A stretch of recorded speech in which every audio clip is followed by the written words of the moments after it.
ប៉ុន្តែបើនៅក្នុងករណីដែលច្បាប់នឹងត្រូវបានអនុម័តរដ្ឋាភិបាលលោកត្រូវតែមាន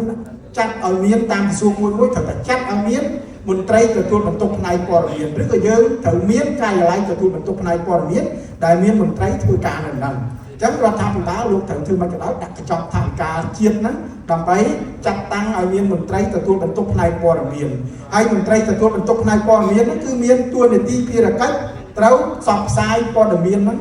ធ្វើបច្ចុប្បន្នភាពព័ត៌មានហ្នឹងឲ្យទាន់ពេលវេលាឃើញទេអញ្ចឹងនៅពេលដែលមានច្បាប់ហ្នឹងគឺថាអាការទទួលបានព័ត៌មាននៅលើ page នៅលើបណ្ដាញសង្គមហ្នឹងនៅលើ website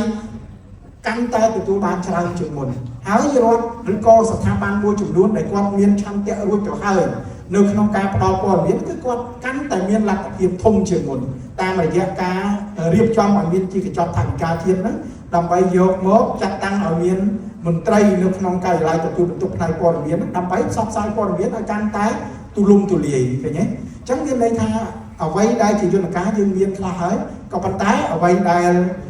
នៅខ្វះខាតហ្នឹងគឺថាអាចនឹងត្រូវបានបំពេញបើសិនជាយើងមានច្បាប់ស្តីពីសិទ្ធិទទួលព័ត៌មានហ្នឹងបាទ